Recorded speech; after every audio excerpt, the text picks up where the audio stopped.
Ladies and gentlemen, fight fans all around the world, from the sunny Caribbean, you are watching What You Need. Alright, so I'm going to continue answering questions that are posed on this channel. So I took care of Boxing Phenom 95, and Rod Woodson asked me, alright, shout outs to you for this question, which is, could you make a James Toney film, you said no longer than 5 minutes? I would love to do that, Rod Woodson. I will do that in the next video. You should make a video about leverage in boxing and how it can be used as an advantage or disadvantage to someone. Okay, so let me just address that question right now. You need to talk to the channels that I always refer to. Okay, Eric Bradley's Master Boxing, JT Von V, Precise Striking, Carrie Williams, Fran Sands, and Moreno Boxing. And some other channels that I refer you to, because these channels can really tell you more about leverage in boxing. Momentum advantage in fights and disadvantages. You know, in some fights there's an ebb and flow. Take for instance James DeGale versus Andre Dirrell. That fight was truly a 50-50 fight, in which Dirrell started off strong, then he got knocked down by DeGale, and that changed the whole complexity and momentum of the fight. And then DeGale got tired and Dirrell started picking it back up in the middle rounds, and then DeGale came on strong in round 11, and some say he closed strong in round 12. You know, I gave round 12 to Dirrell. Now, momentum changes in a fight are mostly mental. They're mostly mental.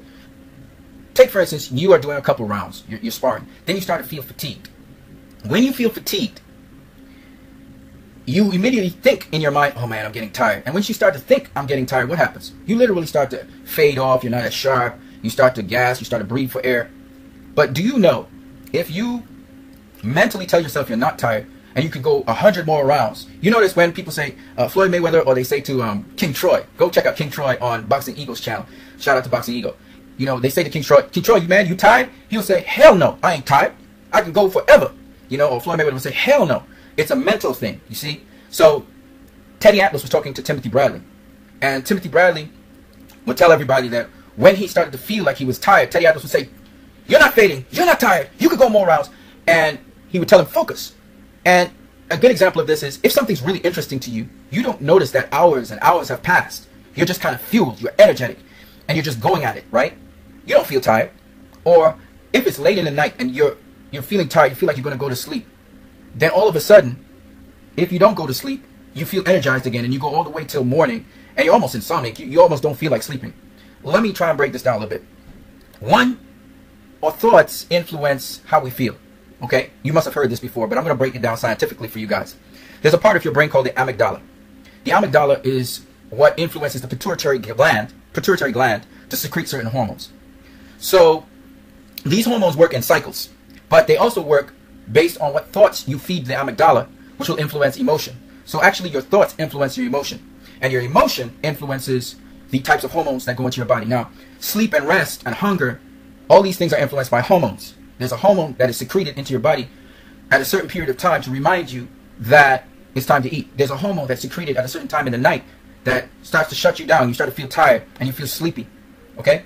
And that hormone has to adjust. It has to do with the pineal gland, which is associated with light and dark. And the pineal gland basically is what allows you to go to sleep in the night. But when daylight comes, it picks up the light, and therefore, even if your eyes are closed, it picks up the light and therefore wakes you up. Okay, it signals to the pituitary to secrete certain hormones to wake your body up. Your body's actually in a rest state. It's in a basic metabolic state in the night where you're completely at rest. You're completely at sleep. It's like you're dead.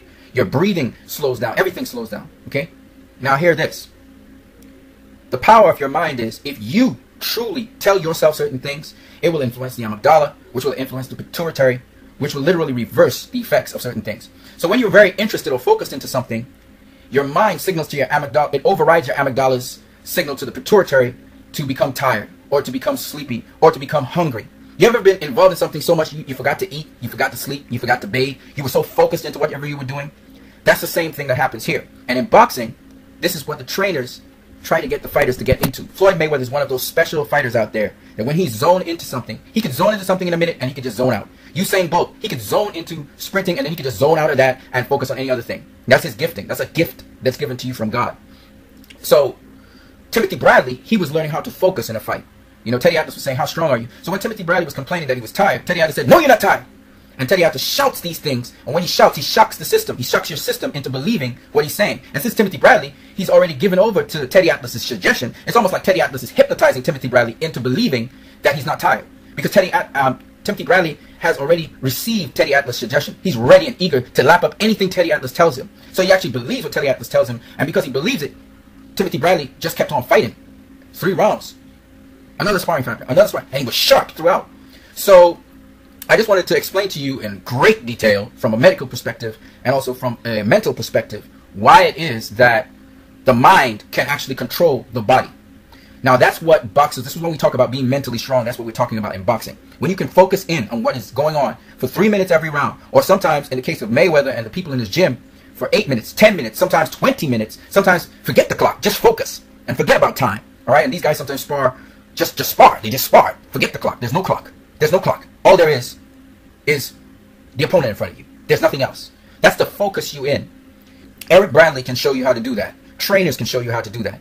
Guys like Mayweather, they don't really need a trainer to do that because they've been indoctrinated into it and they've been ingrained into it since they were children. Okay. And Timothy Bradley, he's learning that aspect of it. He always had the great willpower. He always had the grit. He always had the heart. But he never had that kind of level of focus. And it takes incredible mental strength to do that. When it comes to the ebb and flow of a fight, let's take, for instance, Darrell versus DeGale. Okay? I'm going in serious detail here. You have to understand that it has to do with your ability to adapt, and it also has to do with your smartness in the ring that changes things. Okay? Now, if you look at Ward versus Gaddy, that was just a battle of attrition. It had to do with one opponent starting to adjust and realizing they had an advantage in a certain place, and they're taking advantage of that, and the other opponent not being able to adjust, and so they had to scrap it out, and it was a battle of attrition. Both guys go to the hospital, right? You look at recently Jean Pascal versus Yuniesky Gonzalez. Both guys were hitting one another. They were skilled, but their skill level wasn't such that one fighter could really make that big adjustment. In fact, I think a little later on, Jean Pascal did make an adjustment to Yuniesky Gonzalez, but Gonzalez was fading then. But to the most part, what causes the ebb and flows is when the opponents, either their conditioning is not as great, so that could affect the ebb and flow. It can also be because an opponent makes an adjustment. So, for instance, in the Darrell fight, Darrell started off, and he was beating DeGale. He actually busted up his face in the first round. In the second round, DeGale sprung his trap. He got the opportunity to tap Darrell to the body with a right jab, and then come over the top with an overhand left hook. And he caught Darrell engaging him. He caught him off guard. He outsmarted him, and he was able to hurt him, and that changed the momentum of the fight for a couple of rounds because Darrell had to clear his head, and then he realized he couldn't just beat on DeGale just like that. He couldn't just go in there carelessly. So he had to become cautious. He was fighting on the back foot. DeGale was fighting on the front foot. And then in the middle rounds, DeGale started to go into cruise control because mentally he thought, I got this in the bag. And as he started to lapse off, become less sharp, Darrell took over the fight for the remaining middle rounds, all the way up to the 11th round, when DeGale snapped in his head, oh man, I'm losing the fight, because the coach was telling him that. And he started to do the same things he was doing in round 2, 3, and 4. Okay? He started to come behind the jab, go from low to high. He would use the shotgun jab and try to push Darrell back. Now, Darrell had some momentum going in his favor, but when he started to get caught with that shotgun jab, he started to lose his momentum again. And again, it's all about mental. It's always a mental thing, really, in a fight. And then in the final rounds, Darrell picked it back up, and he was trying to get DeGale, and DeGale was trying to get Darrell. But Darrell couldn't hit DeGale as much as he wanted to, and DeGale was getting Darrell more, the better, harder shots on Darrell. So that's how he ended up winning the fight. Actually, it was even if it wasn't for the 2 knockdowns, but the 2 knockdowns made a big difference. So an ebb and flow in a fight happens generally when 2 fighters are somewhat about the same toolbox and skills. They are able to nullify each other's strengths and nullify each other's weakness, so no one really has a big advantage over the other one. And then it comes down usually to who's smarter and who's able to have the ability to adapt in the ring. When you think of Sugar Ray Leonard versus Thomas the Hitman Hearns, for instance, the flow was in Hearns' favor for the majority of the fight, for almost 8 rounds, right? Leonard was getting hit on the outside. He just kept on. He was trying to fight Hearns' fight, which is fight from range, because Leonard generally was a guy who fight from range mostly. He could fight on the inside as well. Then Leonard made an adjustment to Hearns in the 8th round, where he started using the high guard. He wasn't used to using the high guard, but he put his guard up, and he started walking to Thomas Hearns. And he didn't have the strongest high guard out there, because he never really practiced it seems. But he walked to Hearns with the high guard, got on the inside of Hearns, and then he was able to do his damage from that round onwards. He made that adjustment. Basically, it still comes down to making adjustments at the end of the day. And it's always mental. You know, usually fighters, the problem with a lot of fighters, this is what makes Floyd Mayweather different to almost any other fighter, is that he's razor sharp focused. You don't hit him more than once with the same punch, right? Because he's tuned in, he's zoned into you, he's focused in on you. I've never seen a fighter as focused as he is. And he also is able to make that adjustment instantaneously. So you get one shot at Floyd, and that's it. Timothy Bradley's learning about that. Keith Thurman, he's still young in the game, but he's also making some pretty good adjustments. Takes him a little while longer. And a lot of other premier fighters from the past, you know, Pernell Whitaker, etc. But you need to go to channels that teach boxing and talk to them, because you have to understand, you need a trainer, Rod Woodson, who knows boxing. You need to listen to that trainer. The way you make adjustments in a fight is by listening and learning. And you learn the skill sets, and you learn from a trainer why and how and when you use the skill sets. And then from there, Eventually, later on in your career, you become a master like a Floyd Mayweather, like a Pernell Whitaker. And you don't need a trainer to tell you what to do in there because you've learned it and you've mastered it. And you know what to do in there. But for now, you need to learn. So I subscribe you to go to Eric Bradley's channel, Master Boxing. Again, go and ask him these questions that you just asked me. Ask Fransan. Fransan is fundamentally sound when it comes to boxing. Carrie Williams, JT Van V. Go to those channels first. Also, you can also contact the Mayweather boxing channel. You can talk to Jeff Mayweather. Jeff Mayweather is very approachable. He's a really nice guy. You can check him out on Twitter. Great trainer. He's trained many world champions, so he knows what he's talking about. I'm not a boxing guru. You know, I'm giving you stuff that's very general, okay? This is not detailed stuff. This is stuff I've heard boxers say, trainers say, so I'm just kind of repeating some of it because I understand what they're saying. I can see where they're coming from. It makes sense to me. Speak to your trainer. If your trainer doesn't have time for you, speak to one of these online trainers I'm speaking about and hook up with them because they can help you. But you have to be serious about boxing. You have to be serious about boxing. All right, Rob Woodson, I hope I answered your questions. And for the rest of the people on this channel, you guys have a great one.